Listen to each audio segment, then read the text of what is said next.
Hey, what's going on? And good afternoon, everybody. This is David Pendleton, and now we're going to cover the pro division of the White Cliffs 9-hole Cup tournament. Of course, this is the qualifying round. We got holes 1 through 9. Going to get you a good solid breakdown on, I think, what the best way to approach this course is. We might need to help each other out too, because some of these holes are tough for sure. Another minus 13, so the same thing that I shot in rookie, shot in pro, has me tied for first as well in my bracket. So we're going to see tougher scores this time, as far as, it's tougher to get a good score this time, I should say. So, as usual, every drop counts, and let's see if we can bring home a winner. Excuse me. Okay. Hole number 1 is going to be played 10% at mid-distance of our club. Here, don't worry about my level of APOC. Obviously, an APOC 6 is very high level. So you need to keep in mind here, we're not using the full benefits of this club. To be honest, really any APOC is going to work. All we're wanting to do is really rely on the curl and the side spin of the Kingmaker in order to execute the drive. It's not a difficult drive. It's an easy drive to pull off. You can see here that I hit a great ball, and we still have just a mile of fairway to work with in front of us and to the sides. So, very easy. Doesn't matter what your APOC is. Go out there and take it out, and you'll be completely fine. All right, that's going to put us for shot number 2, which is going to be played with the runner. I know it's not a club we use a lot. The accuracy is not that great, but it does provide us with a lot of topspin. And as you can see, we need that topspin here. Now, I'm playing this one on the rough bump. I'm playing at 20% at mid. You're going to notice here that we do drop this shot, but we drop it on the left-hand side of the cup. So just be wary of that. We might want to offset this one just a tad to the right of the hole, okay? Or if you're someone who's comfortable playing with the slider, I did not use a slider on this shot. I just played at 50% at mid. That's what I always do in my walkthroughs, unless a slider is a must. But I will tell you that 38% slider at 380 yards would have been the play on this hole. That would have made us pull about 0.2 rings less to the left, which would have put us more dead center of the cup. I don't talk about sliders too much, but this is a good hole as an example. If you're good with sliders, that's where you can start on hole number 1. Okay? Takes us here to hole number 2. Hole number 2, a little bit of a unique shot. One of my members sent this to me. Something he was really close to getting. He dropped it on one attempt in practice, but played it multiple times. So I went ahead and tried to do it as well. But you're going to see here we are using a very heavy offset, okay? So we're going to play this 30% at mid with a rock. And here we're going 5 bars of backspin, 3 bars of side spin to the left. The landing position is tough to find. But as you can see here, if you take a look at the end of my ball guideline, it's above the pin, but it's also a little bit more than 2 full green squares to the right of the pin. My ball guideline is technically going through the corner, the bottom corner of that dark green square on the left-hand side. So, there's your landing position to take a look at. We pull our rings here, like I said, 30% at mid. And then we take our shot. We do hit a perfect ball. So this is a safe approach for sure. And, you're going to be able to tweak this a little bit to get this ball to drop into the hole. You can see here that we missed this one still barely to the left-hand side, even though we had a significant offset to the right. So we need to either A, add more elevation to the shot, which will just trick us and make us pull more rings, or offset more if you want. I would suggest playing the exact same shot since we know that the line is good, and adding 10% more elevation and playing it at 40% at mid. Kind of the same advice I gave on rookie on a hole, and now we've got a couple comments and messages saying, hey, that elevation worked. So that's what I would try on this one to start off with. Takes us into hole number 3. These par 5s are pretty difficult on pro, especially when you get headwind like this. Now, I'll tell you, if you're willing to use a power 4 or a power 5 ball, such as a berserker, a free-to-play Power 5 ball, you're going to make the second shot a lot easier for you. For me here, I went with just all king. I went with a kingmaker. I didn't use any Power 5 balls in the pro division this time.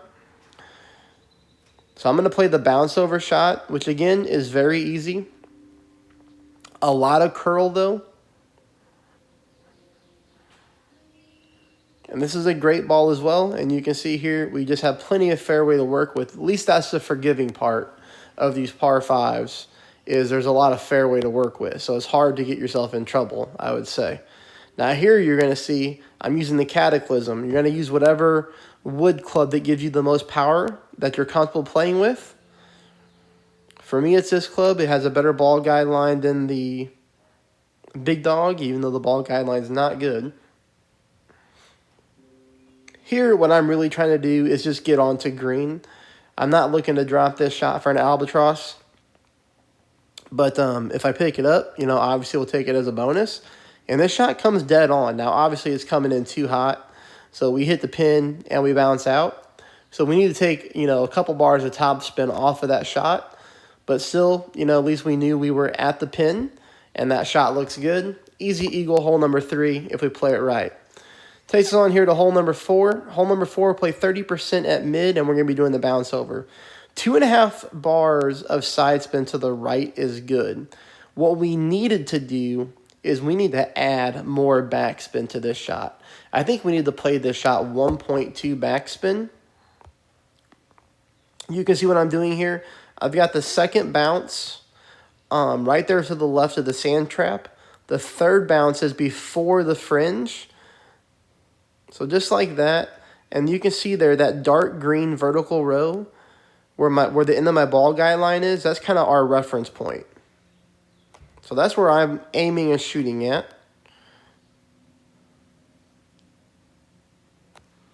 Perfect shot, so at least we get to learn from that. And we just end up missing this one to the right of the cup. So we can move our target over a little bit. So that's good to know because we were very close to the sand line on our bounce. But we can move that over, and we need to add some more backspin to slow the ball down, and I think we'll be a lot better off. Takes us here to hole number 5, which we're going to play 10% at max. This is another one where it's going to be pretty difficult because we're getting this massive headwind, right? So we're going to go with full top, combined with as much side spin to the left as we can pull off.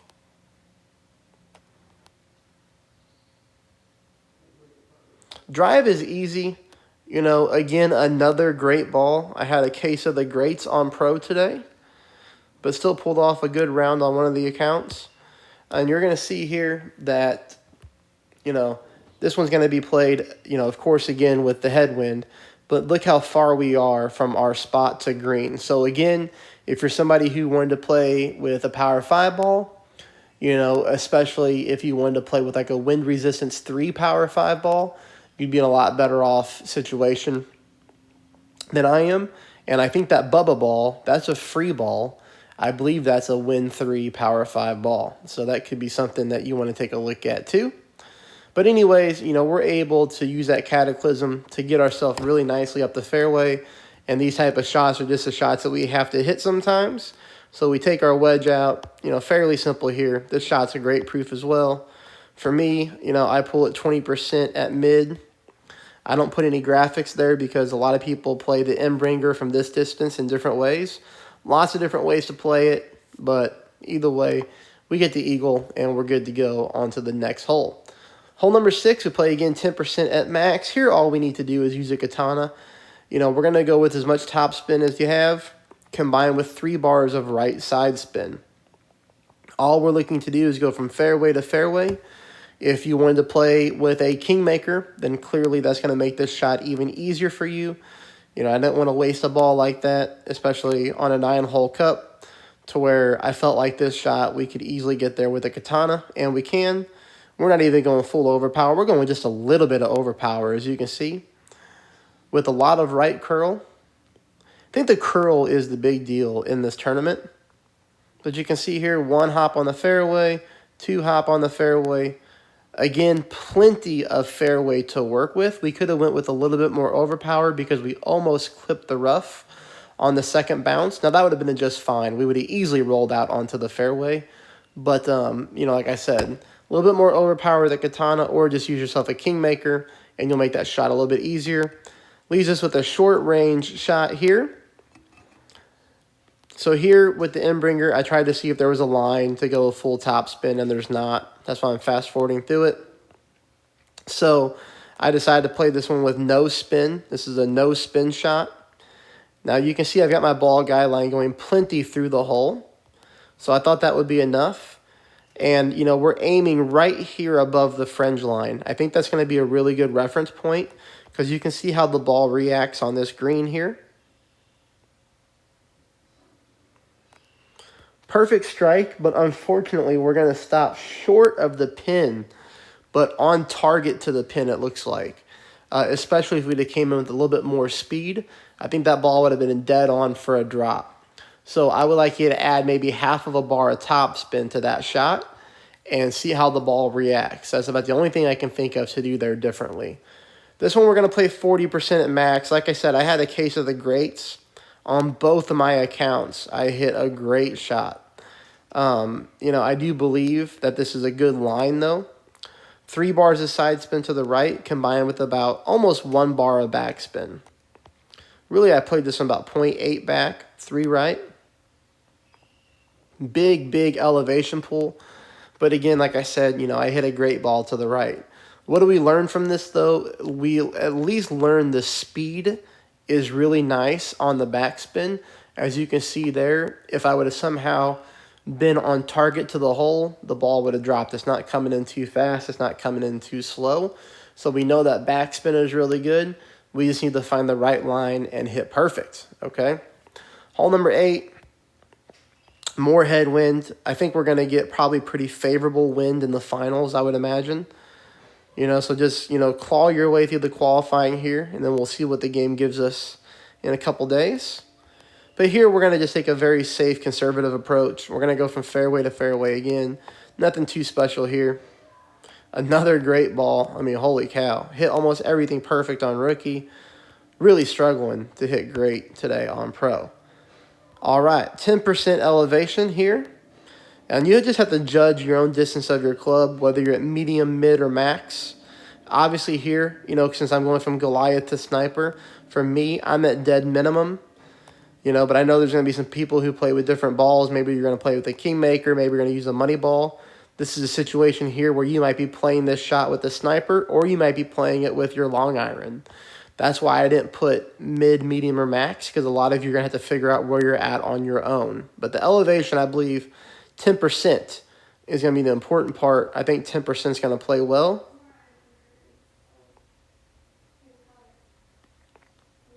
But there, you know, I just didn't have a good line, so we just chalked that up as a bad shot. And, you know, really no time for me to correct because I'm going to qualify both my accounts today.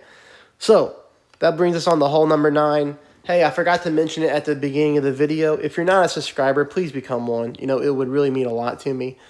I definitely had a very slow subscriber month last month due to me being out with so much family stuff going on.